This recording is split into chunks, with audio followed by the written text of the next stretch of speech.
For more than 30 years, Jim Mellick has been transforming large chunks of wood into wonderful dog sculptures. Letting the dog be the main vehicle of telling the story about our condition, letting the dog talk to us about ourselves. About 3 years ago, Mellick came up with an idea of how man's best friend can help us heal.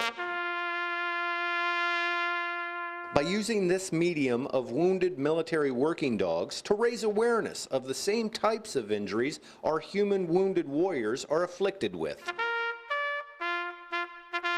And sometimes people could look at the dogs, whereas they see the wounded warrior, the wounded soldier in a new way by looking at wounded dogs. Mellick is raising attention on the sacrifice and needs of wounded veterans. All my dogs have kind of been redeemed, and they're in their dress uniform. They have been made new again, and I think there's an emotional connection.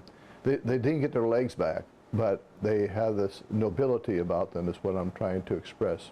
I think that's where the emotion comes through.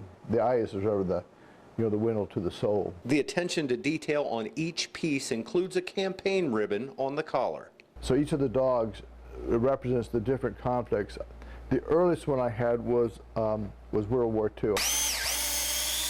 His current project is telling the story of actual four-legged heroes like Luca. She had discovered an IED, and this was in Afghanistan. She found one bomb, and then a secondary bomb went off, and that's when she lost her leg. And the true story of Sergeant Patrick Tutko and his canine comrade, Jajo.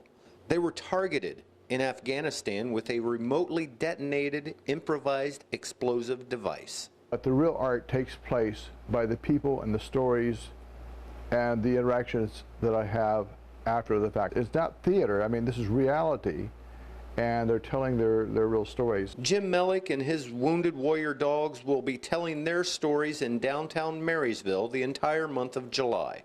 Local for you, John Edwards, NBC4.